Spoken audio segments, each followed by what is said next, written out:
is that there is an issue on the ballot in Parma Heights, issue 91, that pertains to firefighter and emergency medical personnel staffing and outsourcing. And Mr. Miluk of the Firefighters Union in Parma Heights is here to talk about that, specifically why it's on the ballot. But Mayor Coyne called me because he thinks that this could have wider regional consequences. Gotcha. And he wanted to come in with Mayor Byrne from Parma Heights and talk about those. So we'll kind of segue into that aspect of it. Okay. I'd like to hear from all three of you, your different perspectives. As I explained to you all on the elevator coming up, the editorial board has not made a decision to endorse on this issue. We really wanted to hear from all of you before we made that determination. We're recording this because it's on the record, more as it's here in case news manifests itself as we proceed. But she's here really only in a recording capacity. Pete Krause and I are representing the editorial board, and we'll take our judgments about this back to the budget board for a decision. Thank you. So that's the Gotcha. situation. Okay. So you know what? I'm going to start with you, Mr. Miluk, because Yes. I want you to give the sort of ground view of this issue, why it's on the ballot, why your union feels it's important. Okay.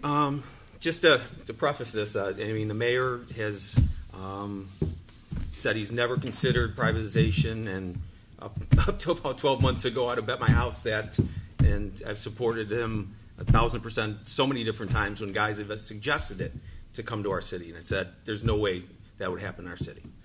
But we're here today anyways. The reason we brought this forward was following the Brook Park, the entire thing going on in Brook Park, where the privatization was the strongest fight and where that is going about. It seems like Mayor Coyne was really pushing to privatize the ambulance and privatize EMS, which would result in numerous firefighters being lost. We followed that. We supported those firefighters over there when they had a couple different rallies, talking about, at that point we started hearing rumors about how about Parma Heights, is it coming to Parma Heights, different things there. Always dismissed them the entire time. Moved on from there, the election came where they basically, Brook Park City lost the election, and the fact that privatization was pretty much killed. In fact, when they won in 2000, or was it February of, I forget what day in February, 11th. That's kind of where our story starts, and our concerns kind of get going there. Our chief emailed both us, the mayor, our safety director, and numerous other people, mayor's office, with the article saying, what was the article? The article basically said, it was a privatization. It was the article that you guys put out that privatization. No, it wasn't privatization. Is the Brook Park won that? Brook Park firefighters basically won the. I'm sorry. Brook Park firefighters won that and said they have to man them at 4 and 3, so they're going to have 7. Privatization pretty much was done over there. It was a dead issue at that point. That day, the email went out explaining that article, or sending that article to our mayor's office. From the mayor's office, a reply always hit, so it went to all my firefighters. The article came, and the mayor's response was, so I can make sure I get this right, or the mayor's office response was, regarding Brook Park, thanks, Chief. I saw the article on cleveland.com this morning. It doesn't make things any easier for us. By itself means pretty much nothing. I asked the chief, I said, what does that mean? I later asked Mike and said, and he's like, I'm not even sure what you're talking about. I'm like, okay. So I don't know where to go with that. So, move forward here down into May. The safety director comes down, has a meeting, in between shifts, so about half of my membership is there, half of the firefighters there in the meeting. Comes down there and says, we don't know what's going on, but talked about layoffs a little bit, talked about reducing our minimum manning, and he also then brought up the fact that council is discussing privatization. They discussed it, and he goes, if they go to privatization, I'm going to resign. I'll resign before they go to privatization. And he said they talked about it in an executive session. So, okay, so I got that piece and that piece. All my time is there's still the discussions of what's going on with the privatization talks about different cities. The Brook Park's, the Brook Park issue, how a lot of people describe it, of the privatization of the EMS. That's still out there. Then, over the summer, early in the summer, say June, I'm not sure exact date on this, but one of our firefighters talking to Councilman McCall. Councilman McCall's asked Councilman McCall about privatization. McCall responded, he said, where did you hear anything like that about? He said, safety director told us in a meeting that during an executive session, you guys are discussing privatization. He said, nothing's supposed to get out of executive session. There was no denial. So I'm putting all these pieces together. Also, another thing that's going to, so these are facts, I know, direct quotes and things that we've seen. So these are pieces. And there's also the other talk in the city of Dennis Patton is our service director. Our service director. A lot of people and we're hearing about him contracting out different things. And also, he is, one of the mayor's, main contacts or main consultants. So our concern was he is also the head of council in Brook Park. So putting that together with, he's head of council in Brook Park, the Brook Park issue is out there. The privatization talk is out there. We've got it confirmed, we believe, in a few different places.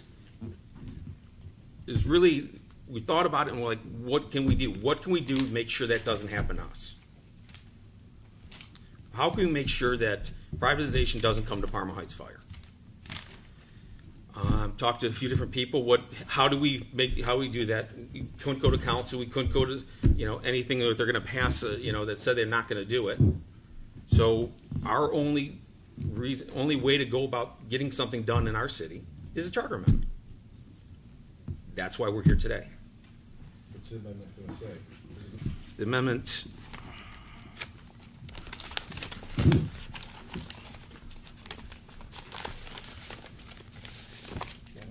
Yeah. I should have brought my glasses. It's over here. Just in your words, what's it going to say? Well, it ties two different things together.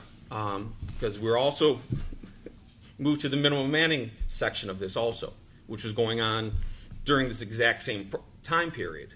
So let me go through. If you want me, what the petition and the ballot amendment basically says they cannot privatize fire, EMS, or rescue, and we will have a minimum manning of no less than 6 firefighters, lieutenants there every day. Minimum of 6 firefighters and or lieutenants there every day. How many stations are we talking about? We have 1 station. We were put at the 6-man minimum in 1989. So I guess I'll go down the road of why we got to the minimum manning section of this portion. You're not proposing a change in the current manning? No, not at all. Not at all. But you're saying you want to put it into the charter? Yes. Do you want me to go down the road of why we got to the decision to go to that also? We just want to basically, the only thing is we just don't want to lose our fire department, and we don't want to go backwards. Why don't we let Mayor Byrne say a little something first? We'll come back. Don't worry. Come back and to talk more about how That's the bolts of it. But what's up with this, Mayor Byrne? I mean, are you guys looking to privatize? And even if you, whether you are or aren't, what's your feeling on this referendum? I'm baffled. I am totally baffled by this whole procedure. I was caught off guard. I have had nothing but excellent communications with Jerry and the union throughout the 6 years I've been mayor. They've been extremely supportive of me and my administration. That's why this has totally caught me off guard. I would like to address a couple of things that Jerry brought up. The email communication came out of my office. My administrative assistant has access to all of my emails and so forth. She responded back to the chief. That wasn't me, and I made Jerry aware of that. As far as what came out of executive session regarding... Was she responding on your behalf, though? No. Just... When I respond, I'll put MB or I'll respond on my own. So when she said, this is, what was it she said, this is going to make things more difficult? What did she mean by that? I don't know. Her and the chief had been talking about some issues and so forth. I don't know. I really don't know, because this was a total surprise to me. Until I was sitting on vacation, I got a call from a resident that petitions were being passed out. No discussions in executive session about privatization? Well, as you know, we can't discuss what was an executive commission, executive committee. But I got to tell you, you're talking about something that here's the only thing, Peter. In executive session. Here's the only thing that came back, because, and I talked with Jerry and Tim about this. I had no recall. I had no recall of ever talking about privatization. I asked somebody, they said, a question was brought up in executive session, is privatization being considered? And I said no. And I don't even recall that. I am not a proponent of privatization. I'd much rather deal with what we're doing in the city of Parma Heights since I've taken over, and that's regionalization. That's shared equipment. It's shared services. That's why going down this privatization puts me in a position I have to defend something that I'm not comfortable with. I've never researched it. I don't have the information on it. I don't know where it came from.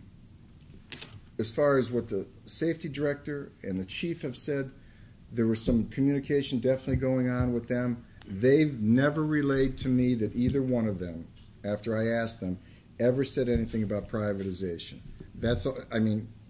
And as far as this, it's almost a paranoia, because I met with Jerry at the 11th hour to try to have this pulled from the ballot regarding, because I have a service director, because he's with the city of Brook Park, that we're going to automatically privatize. No. Service director's with the city of Brook Park. He's he's a council president in the city of Brook Park. And he is the service director for Parma Heights? The city of Parma Heights. Is there a conflict there at all, being adjacent communities? Not that I can see. Okay, just asking. And he's not running for re-election this time, so he's off the ballot. What's his name? Dennis Patton. Dennis Patton. But what Jerry said about contracting out services and so forth, Dennis is contracting out. He's contracting out to Cuyahoga County to do sewer and so forth. It's not contracting out to a private company. We're contracting out to the city of, or the county of, Cuyahoga County to do some sewer repairs and so forth. Not privatization at all.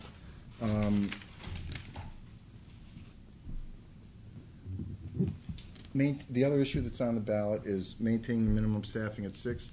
We haven't gone below 6. And Jerry just told you that. We haven't gone below the 6. And I'm a true proponent in the collective bargaining process. I totally believe in it. I stood with 1690, the local firefighters in Parma Heights. Anytime that Harry Applegate asked me to speak out against SB5, I opposed it. I believe in the collective bargaining process. This charter amendment totally circumvents that. Totally goes around the collective bargaining process. The ability of us to sit down, to talk, to have good discussions about minimum manning, minimum staffing, privatization, whatever it'll be. I've had an outstanding relationship with my fire department. What if regionalization reduced the number of staff below 6? I don't know. I mean, that's Jerry and I were talking about that coming up. I mean, Jerry worked for years prior to myself being brought on when Mayor Zanotti was there about a regional concept with surrounding communities. Jerry was very involved with that. We've just regionalized our dispatch with Parma. Would you oppose that if not privatization, but regionalization? I'll tell you my story as far as regionalizations go, or privatization. Well, no, just answer that though. Okay. No, we have no problem with the regionalization process. We're starting to see so many of, we're getting the best of both worlds right now, actually, with how we're running. Mutual aid. Right now we are, I don't want to say we're regionalized, but with Parma and Brooklyn right now, we're running basically as one fire department on most fires. Parma, Brooklyn, and Parma Heights? Yes. Brook Park not included? We're working on that, I believe. Supposedly in November, you guys are coming on with the dispatch, and they're not. They haven't integrated, or we haven't really discussed what's going on with the moving in of like an automatic aid situation. We're mutual aid partners with them, but right now we're not automatic aid partners. So it sounds like some of the concern here is driven by the fact that the service director is a councilman in Brook Park, and there was an issue about privatization that went on in Brook Park, which from what you were saying, it sounds like went away. But perhaps Mayor Coyne, could you take a minute and explain the privatization issue in Brook Park? And let me take a larger view of the issue, and that's why I'm here. But if you could just do that. Well, the fact of the matter is privatization was never on the ballot in Brook Park. Privatization was never proposed to the council of the city of Brook Park. We looked at it as an alternative for our budgeting process. And in reality, what we're talking about here, even if, I believe Jerry to be a sincere man, is the fact of the matter is all these mutual aid things is a form of regionalism disguised. The firefighters union is concerned about their numbers. And when you propose regionalization, if we all join together, that's going to be the issue as well. So in Brook Park, our folks, the ballot language, if you look at it, didn't talk about opening a firehouse. They voted to keep a firehouse open when the language that was designed by the firefighters talks about minimum manning. That is the issue in every one of these things. And let me say to you what Senate Bill 5 that the mayor mentioned. Who voted to keep the citizens voted to keep a firehouse open. They didn't vote on minimum manning. Okay, there was an ordinance change. And let me tell you why we're here today, okay? Is because we have litigation now on that ordinance because the ordinance violates the charter, takes away the power of the city council to provide for the budget and the mayor to run and the fire chief the day-to-day operations of the city. Our law firm, we believe, are going to be successful in overturning that ordinance because it violates our charter. This ordinance that's correct. The ordinance that was passed by the voters. So in that discovery, let's make no mistake about it, the same law firm that represents the firefighters, and again, I'm not challenging Jerry's sincerity. The fact of the matter is they have proposed the charter language, I believe, for this, and have represented the citizens group to change the charter. That's profoundly different. That circumvents the collective bargaining bill of the state that they hold sacred, and so do I. So to say that we're going to change a charter, which is the same as changing the Constitution of the United States for a chartered city, this has statewide impact and literally violates the law, I believe, that we all support in Senate Bill 5. This is a matter for negotiation, so it's about guaranteed employment numbers. No industry, not the plane dealer, not the steel workers and the auto workers found out that no one has a guaranteed employment number. Let me just stop you there. You say this is a statewide concern. Sure it is. It would amend a charter. Are you saying that would set a precedent? What I'm saying to you, that look, I always respect I have profound respect for the service they provide. Okay, I have a profound respect for my opposition in this issue. It's about control. It's about they're leading voters to believe, and scaring them, by the way, about safety has nothing to do with safety. We may all agree that we cannot provide adequate services because the challenges to our budget as individual cities. I believe very strongly, and told the head of our firefighters union, I would help him. Let's build the safety services of the future. The cities have to change the way that they deliver services. All of us have mutual aid. All of us have mutual aid. So you think this kind of an amendment would violate the Ohio Constitution? I believe it violates the collective bargaining bill. And what I'm saying to you is this. Senate Bill 5, the voters already and should have supported them to give people the right to collectively bargain. So what do we do now? Any group that negotiates a contract with the city, you can't run a city by initiative petition. Okay? And if the literature I've seen so far, almost the same as Brook Park, we're going to kill people if this passes or it changes. The fact of the matter is that we have an issue in this region, city by city, are going to be strangled whole in their budget by safety issues. cannot be. We have to take the good thing about this is, and I hope it's brought to the forefront so that we can all be honest with the voters. We can't do this individually, but certainly a union, not any union, no matter how great and vital those folks are to our communities, can control the city by every time they don't like something, go against the very law and the very principles that they fought so hard to win. What union are we talking about? Talking about the firefighters. No, I know. I am a president of firefighters local 1690. Local 1690. Yes, IAFF local 1690. And that's there's a statewide. We are also members of Ohio Association of Professional Firefighters and the International Association of Firefighters, which is the IAFF. Are you guys members of AFL-CIO? Yes, we are. Yeah, we do pay. How many members in the union? Right now we have 26. 26. And are they all employees of the Parma Heights? Yes, it is just the Parma Heights Fire Department. And what's that employment level been? Right now we're 10 years ago, or the union totals. We've had. I think we went up to 20. I can't remember when we've been at 27 for as long as I can remember. 27 or 26? 27. We are short one person right now. Okay. We had somebody just retire. So 27 is our normal roster, plus that's the normal roster of our fire department. We also have a chief and assistant chief, but they're not part of the bargaining unit. Chief and assistant chief are different, yeah. Yes, they're not part of the bargaining unit, no. Mr. Miluk, could you respond to what the two mayors said, that they feel that by putting this on the ballot as a charter amendment, you essentially impeded the collective bargaining process from proceeding as it has, apparently with success in at least Parma Heights for many years? No, collective bargaining.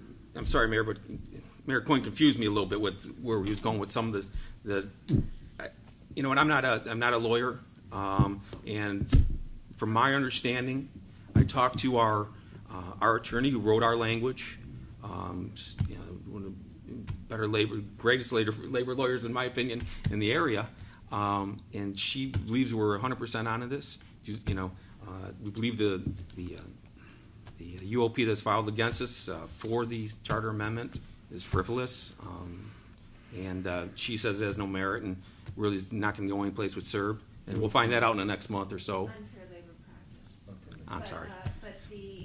But I didn't mean to ask anything legal. I only want your reaction to this idea that by putting issues that are traditionally decided in collective bargaining onto the ballot as a charter amendment, at least, you know, your mayor with whom you've had very good relations, it sounds like, feels that by doing that you've undercut this process that has more flexibility inherent in it.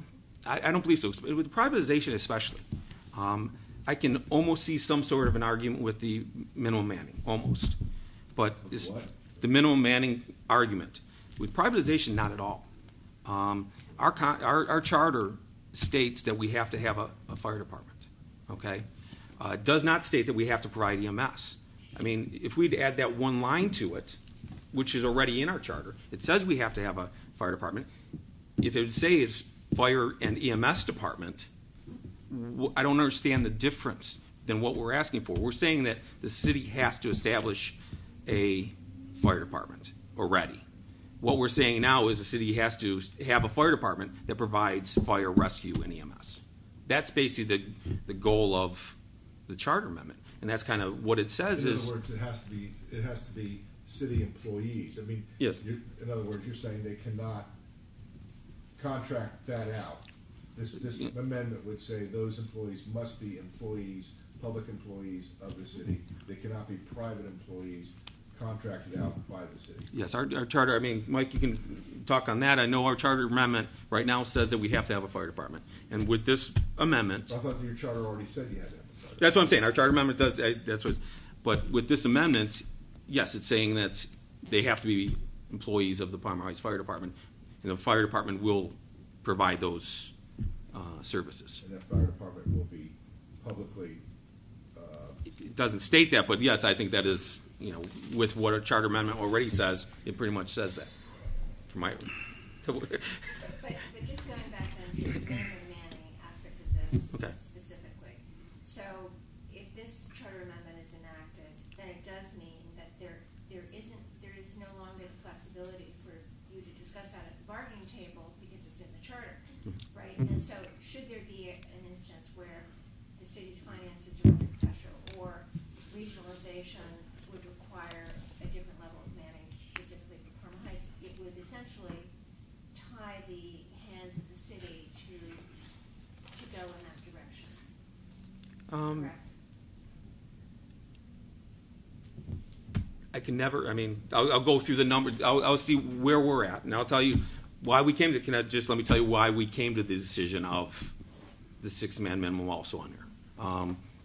Just to go through with that, and we do have in our contract. We don't have guaranteed in our contract the minimum manning, but the minimum manning that we have a memorandum of understanding in our contract that says as soon as practicable, as soon as possible, we're going to go to a minimum manning of 7 and eventually 8. The city recognized that during our negotiations that we do have a memorandum of understanding that we should be shooting towards 7 or should be shooting towards 8 as far as the goals of the city at least. How we came about the going for a minimum manning on here. First of all, we in a meeting with the mayor and our safety director, we kind of came down to it was January 22nd. January 22nd, I was called to the mayor's office at the safety director. And the safety director says, February 1st, we're reducing your minimum manning to 5 a day. I said, is there anything we can do? What's going on here? What's going on? He said, due to budget constraints, we have to do that. I said, well, can we do something to make sure that doesn't happen? So safety director said, no, there's nothing you guys can do. But I looked to Mike. Mike said, he's my guy, but let's see what we can do. Right. So we sent the mayor some concession talks and different talks. But through this process, at one point, it was discussed and agreed upon by both the mayor, the city, the safety director, our chief, and us that if we did go down to 5 and how we would run with 5 would actually be either cost neutral or actually the city would lose money because of the ambulance billing dollars that would not be coming in. So once that was realized, and we're still... Sorry, the what billing dollars? We charge for transports. When we pick up somebody, take them to the hospital, their insurance company gets charged. Non-emergency type situation. No. This is all emergency situations. There's an ambulance billing fund that our city has that we probably $750,000 a year approximately. Private insurance reimburses you basically Yes. for these transports. Correct. Yes. So at that point, when it was pretty much agreed upon that how we would run with the 5, similar to Parma, who almost exactly like Parma, who has 5-man stations throughout the city, the only one run ambulance. So if we cut down to only one ambulance, we would lose equal, if not more than, the amount of money that we would save by going down to a 5-man minimum. Who would make up for the loss in transport? If you're not transporting as many people because you only have 5 people, who would be transporting? That would be our mutual aid. That'd be our mutual aid, our automatic aid cities. That would be Parma. So it's kind of a regionalization effort right there. Sure, but yes, but that would delay service, and we'll talk. I mean, well, definitely. I don't know. There's some nuances, Pete, regarding what Mr. Miluk has been talking about with staffing. The bottom line, we never went to the 5. There were some nuances involved. I wasn't totally comfortable with it. What I said about dropping to the 5 was we were trying to control a little bit of the overtime, and that if there was a sick day taken or a comp day that was taken that wasn't scheduled that created overtime, then in fact we may run with 5. That's what the discussion was at that. I thought that we could staff ambulances and fire trucks a little differently, was informed that there's some protocol and so forth. So What year was that? This year, this is all this year. So we pulled back. We've never gone below the 6 cents then. And we have never dropped below the 6. We have not. But to that point, though, here's why we ended up here. This is a big portion of why we ended up here. Would not go a week from February 1st, the first threat of us going to a 5-man minimum, even after the city acknowledged the fact, and the safety director and our chief acknowledged the fact that it would be a money loser for the city, or at best cost neutral for the city, for us to go to 5. We did not go a week without a threat of either by the chief or the safety director saying the first of next month you're going to a 5.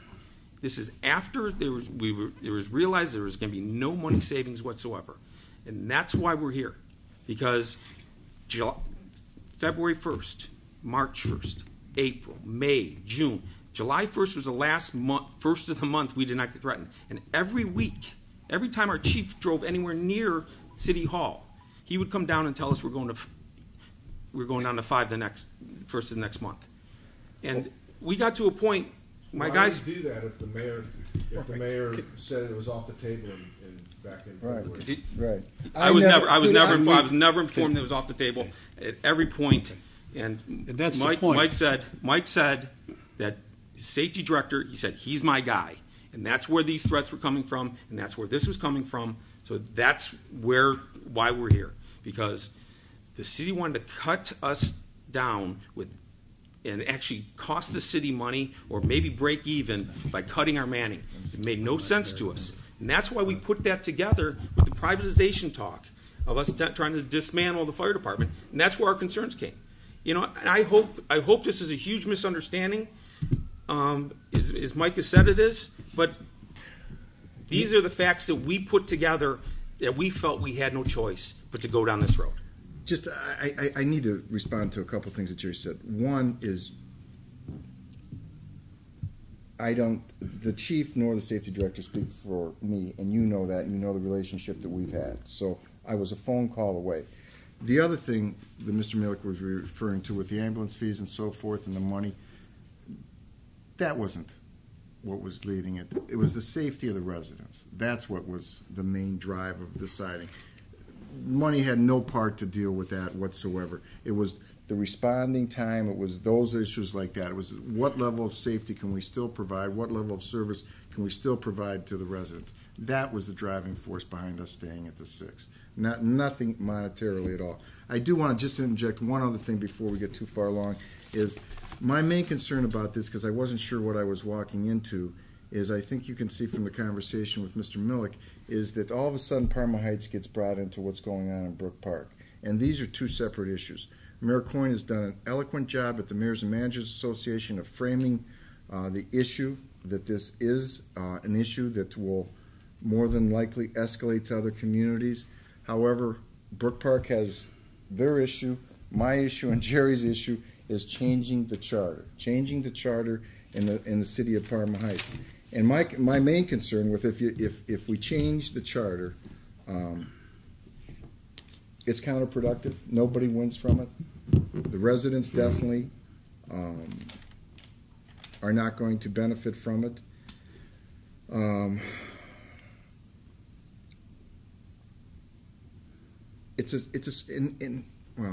don't want to get too. I don't want to get too personal because we've had such a good working relationship, and this has just frustrated me to the point where I'm just not quite sure how to carry on. But I will say this. This also leads to a slippery slope of, if this passes, I'm going to tell you, I've already heard from our police department that they're going to gear up and they'll be on the ballot come March, that their staffing level should be something. I mean, that begs the question of where does it stop? If you've got people that are concerned with our pool, are we to be mandated then that there has to be X amount of lifeguards? Or if you've got some animal lovers, should we create 6, 7, 8, 9 animal parks? Or, you know, it becomes you go to the ballot or you change the charter for every issue. I just think it's a How slippery many, slope. what's the population of Parma Heights? Just a shade under 20,000. And how many names did you have to have on the petition to get this on the ballot? Well, we went back and forth. What was it, 483? It's 300 and because it's based off the Oh. say three somewhere in the three Roughly. little Under less 400. little less than 400. A little less than 400, and these Yes. all had to be residents? Yes. of- Registered voters in Parma Registered Heights. voters in Parma Heights? Yes. And that's where the hook was too. And Jerry, it was a scare. It was a scare when they hear privatization. I know I I'm would scared. be. I'm scared. But Jerry, where did I it am come scared. from? I mean, where did it come If from? I may. Okay, let's. And Yeah, in let- response, would you talk about the fact that, somehow you have introduced this idea, and whether you still think that was a good idea well, to do all that, right, given well, all of the let- things that have flowed from it? Right, no, and I'll show you, okay? Let's look at the ballot language here. Let me tell you, we all know what straw dogs are, don't we? This talks about a minimum safety personnel. And oh, by the way down on the bottom here talks about privatization. It was the same thing in Brook Park. It said minimum manning. Didn't say anything about opening a fire station. Didn't say anything about privatization. So what the campaign became in Brook Park was the firehouse and privatization. We looked at it. We analyzed it. Will it work? Yes, it will. I'm going to leave you with this. Was a newsletter that I sent out to the people of the city saying we're very carefully going to analyze it to see if it works for Brook Park. It has worked in Elyria and Lorraine for over 30 years. And all of the charges that were made in literature like this were absolutely false. So the straw dog in Parma Heights is this, okay? The mayor has never proposed or looked at privatization ever. All mayors want the manning that they need to protect their city. The reality is they can't afford to do so because of the cost of overtime. And I want to show you what this minimum manning in the opening of this firehouse did, that we're trying to fight in court right now, did to our city. I put everybody into one station, not privatized, consolidated them into one station. So that's why they went to the ballot to the people. And you know what that did? In 2014, you know what my overtime cost went from over $300,000 to $75,000. You follow me? Okay. Now, this But thing. didn't you originally propose privatization? I never made a proposal on privatization. If you'll read it, I analyzed it. And I will tell you here today that it's fee for service. Whatever's paid for by the ambulance service is what they receive. That's it. Now, my biggest issue here today that ought to be addressed by this at the end of the day is the consolidation into regional safety authorities that provide this service at a level of funding that can be shared by the residents. Okay? Our city can't afford, like we once did, we had 44 firemen in our fire department and 4 firehouses for 19,000 people. Is that ludicrous? Absolutely. But we could afford it because Ford was going. All the communities are in the same boat. This is driven by finances. Sure, they're afraid. You know why? Because for the first time, there is a service model out there that can challenge them. That's not bad, because the dialogue the firefighters should be having with the mayors and along with the police, this is a quiet crisis that has erupted, and it's stranglehold in city budgets and putting mayors in positions that say, my residents are afraid, because this kind of literature that goes out, that puts people on the street dying, is over the top. Okay? And if you look at the literature being put out in Parma Heights, it talks more about privatization Yes, it does. than it does anything else. And it's not been proposed by the mayor or even looked at. And as far as my service director, or his service director, and my council president, Dennis Patton's never looked at a proposal. And he's a very strong union person like myself. But the reality today is this. The new jobs at Ford Motor Company are paying $15.40 an hour. 220 of them. Our firefighters, our refuse collectors are all making in excess almost $30 to $40 an hour, some of them.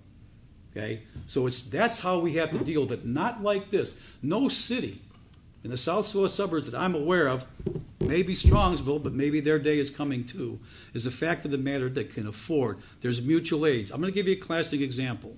All right? I'm coming down the street. We have a big oncology center in Brook Park, Ohio, where patients are treated from all over the region. So I'm leaving my office at 6:30 at night, and I see a Middleburg Heights ambulance coming down from the interstate, exiting on the snow road. I'm going, well, he must have an emergency run. I'm not aware that Kaiser has an emergency. It's from the opposite of Southwest. So I go down to Giant Eagle, and that shopping center's there. So I see one of our squads there, and I see the Middleburg Heights squad there. So, oh my God, there must have been some kind of malfunction of the equipment, and several patients fell ill, need to be treated. That's not what happened. Our folks called for mutual aid because there was only one paramedic and one EMT on our ambulance. There wasn't two paramedics there. Now, I wonder if the people of the city of Middleburg Heights know that and would feel comfortable. What I'm saying is the larger, That's how most privates run. but what I'm saying to you is that is not the adequate way to deliver service. We are denying the largest issue that we have. How do we do that? We can only do that collectively, and I will assure you that they will argue that this is the minimum manning that you have to provide the service, rather than look at it in a constructive way. So make no mistake about this. This has nothing to do with privatization, because what you heard, everything that this gentleman talked about, should be dealt with at the bargaining table. Not a change of the charter of the city that will constrict them from making any decisions in the future. What if it's in the best interest of the firefighters and the city someday to say, you know what, we should contract out for EMS, and we should keep fire and keep fighting fires, because most of our cities don't have the capabilities of fighting a fire, if we're very candid, without some help from somebody else. So that's the bigger issue as I see it. These things are all masked to do one thing, to guarantee employment. And let me give you a final example. Besides the overtime that the city of Brook Park has paid, we have 2,600 hours of sick time being used in our city this year, we project. That creates overtime. So when they say it to you, this will be fine, we can do this, you could guarantee their numbers, and they'll find a way. The facts are they'll find a way to generate overtime. That's what the cities can't afford. Could you explain exactly the status of the situation in Brook Park with your fire? In the city of Brook Park right now, a ballot issue was passed by the city. The ballot issue talks about minimum manning. The people of the city believe they voted to open a firehouse. So I have reopened that firehouse. And so this is since February of last year, $230,000 in overtime by opening that firehouse. We can argue whether that provides services or not. That is essential to saving our city. I live back there. I will argue it's not. But this is the crippling reality of this. And so therefore, they sold this on, the city was doing privatization and everyone's going to die. And I asked you to look at the analysis we did of Life Care, who's providing to Elyria and the other cities, and look at what their charges were and look at what the facts were. The fact of the matter is they can do it. Has any mayor proposed doing it? No. Have we analyzed? We were just analyzing it, and this is the reaction. Don't dare look at something that may work, that may save your city money, and may give you the same quality of services. There are many things that are happening. Look at your newspaper right here. The changes you've had to go through to survive. It's no different for the cities, and none of them are enjoyable. I'm sure when the folks had to be let go here, I laid off 17 workers in my city. So that's the other thing. Should every other service be cannibalized to provide for this? So it's a continuing challenge. No mayor wants to be a challenge. Just to review, though, you proposed really what was a new paradigm for how to deliver fire, EMS, and rescue. We looked at it, and does it work? Oh, yes, it does. Instead, the voters decided they wanted to reopen another firehouse. The voters didn't vote on privatization. They voted on reopening a firehouse. But the ballot language says, it talks about the same thing as this right here, minimum manning. And oh, by the way, we're going to throw something in, because you look at their campaign. They're not talking minimum manning. So what's your minimum manning if it's in the ordinance? What is it? It's 7. It's 7. And how Correct. many firehouses do you have? 2. You have But our contract. 7 in each firehouse? No, 5 and 2. But our contract language says this, and this is what I'm trying to get at here. In an arbitrator's ruling, when I was gone as mayor, the arbitrator ruled if we are operating out of one location, there is no minimum manning. So you see, that's what this is all about, and continues to be all about. So the ballot issue in Brook Park, you believe, was prompted by the firefighters union? There's no question. At least here, I have to give Jerry and his people credit. They came out front and did it. In our case, they hid behind a citizens committee. In your case, was it a charter amendment? No, it was an ordinance amendment that had been on the books for over 30 years, and every mayor ignored it. Matter of fact, it was still in there for Smith Road that I closed 20 years ago. Okay, so what I'm saying to you is this: that's what this is all about. Which firehouse did it keep open? The one with 5 people or the one with 2? The one with 2.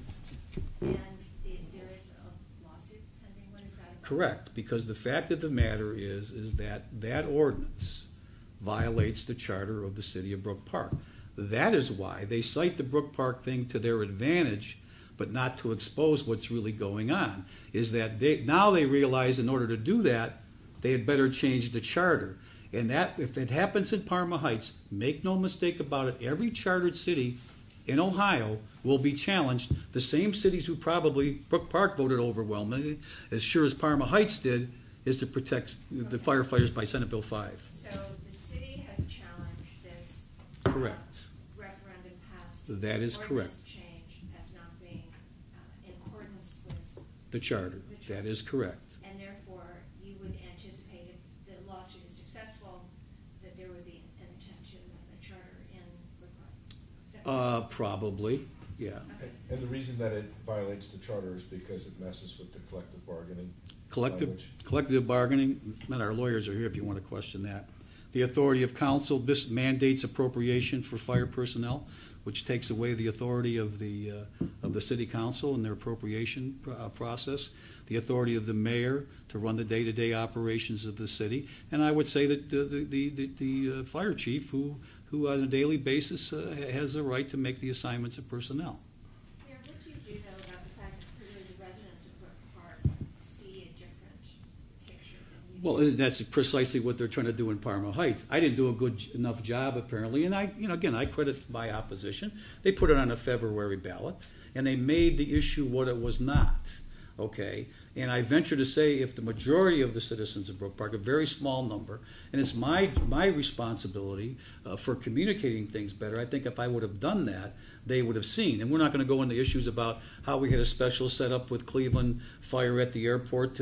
There's a lot of, it was my failure, and I take the credit for that failing, is because I didn't do a good enough job, and that's why it's alarming here.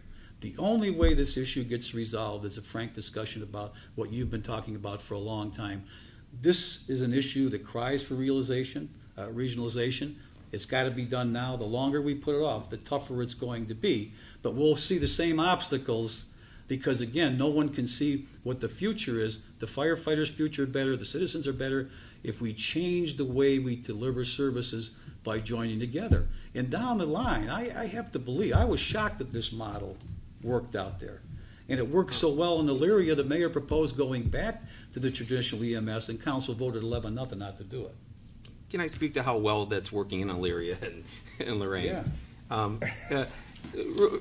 I said I would not speak globally on the issue, but I feel I need to clear this up because that would be a comparison for us.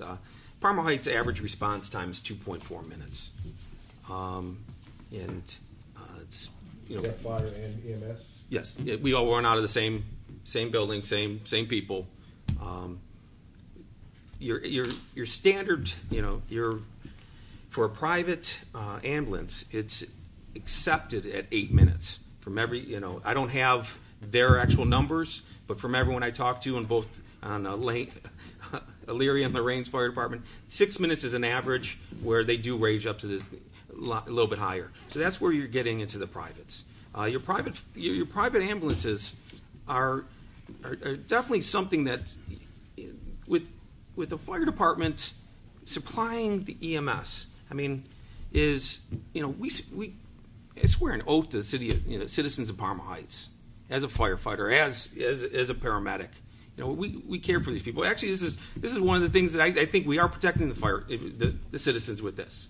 I think that's why we're here, is because we do care about our citizens, and our response time is best in the county. It's been documented. And there's no privates that can come anywhere near us. I mean, right now we're pulling in Why? our location. First of all, it sounds like it's globally that privates are it's because they try to do the same amount of work with fewer people. actually, this, I don't want to be too politically incorrect here, but whatever. I'm going to go.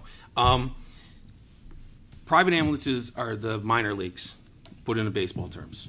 There's no firefighters out there right now that are going, I'm going to give up my fire department paramedic job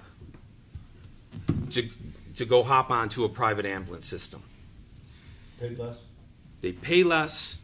And you know what? Most of the private guys that are running private ambulance systems are either guys trying to get on the fire departments, and if they're not on, most of them, if not all, try to become firefighters and paramedics, but they have some deficit of they can't score high enough on the test. They have a fear of heights or some sort of fear of fire, or they're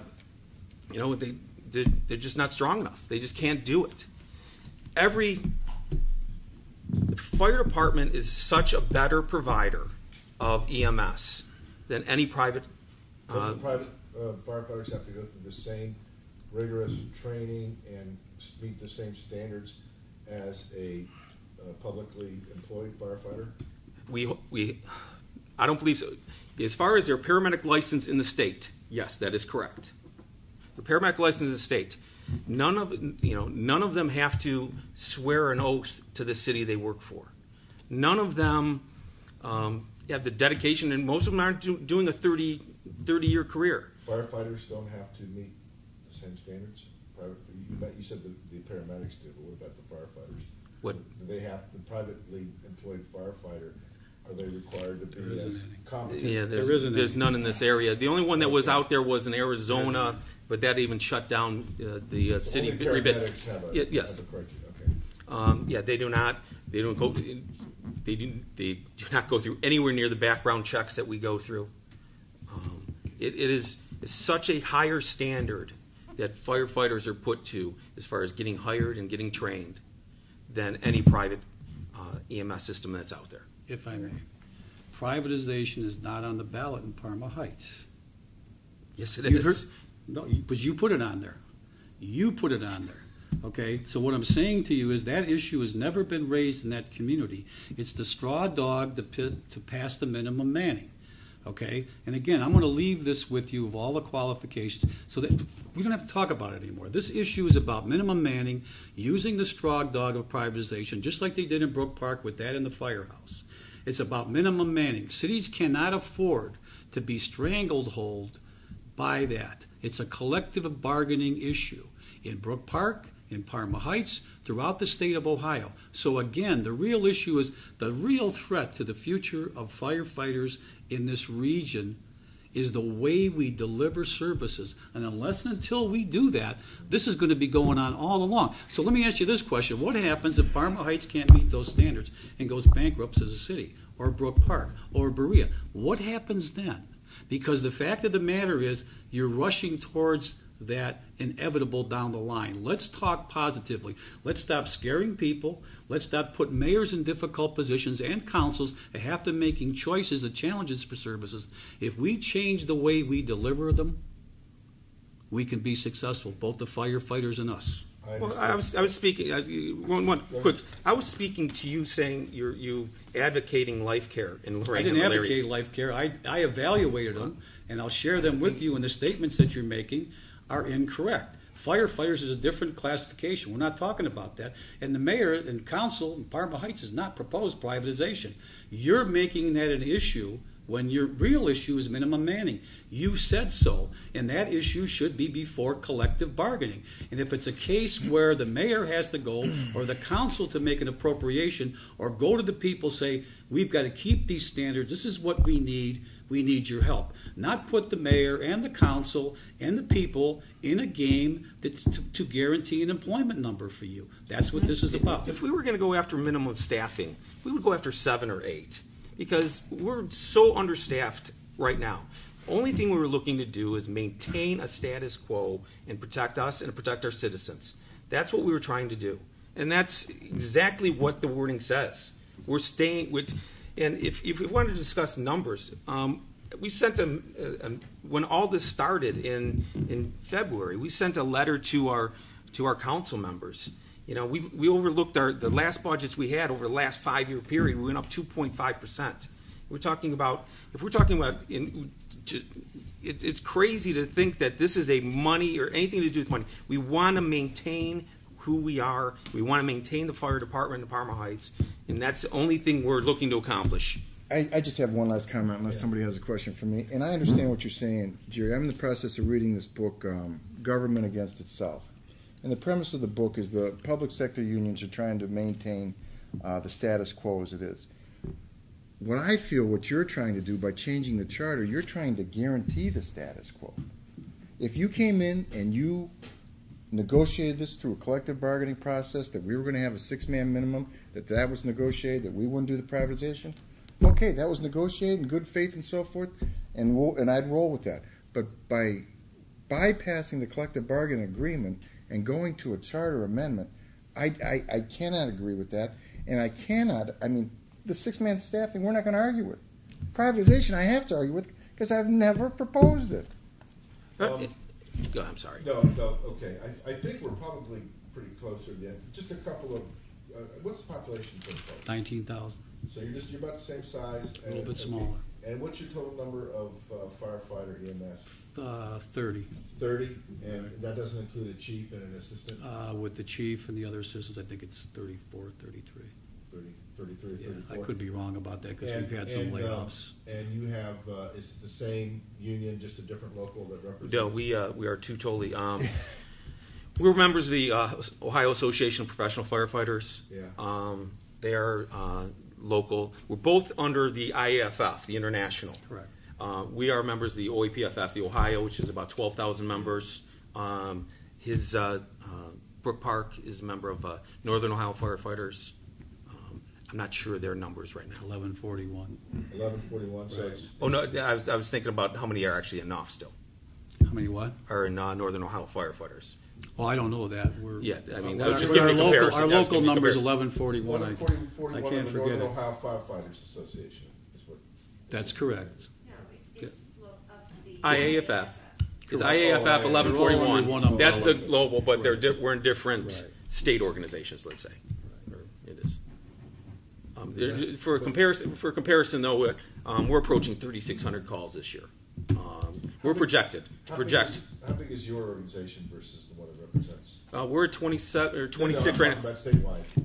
We have 12,000. Northern Ohio firefighters have. I'm guessing you're 1,000, maybe less. And that ordinance was passed earlier this year? In February. Of this Yeah, year? Correct. this is your article on it if you guys want it. Yeah, in February. But I'll give you. Yeah, You can read Yeah, the it's- ordinance as well. It's February 12th, I think, is your article.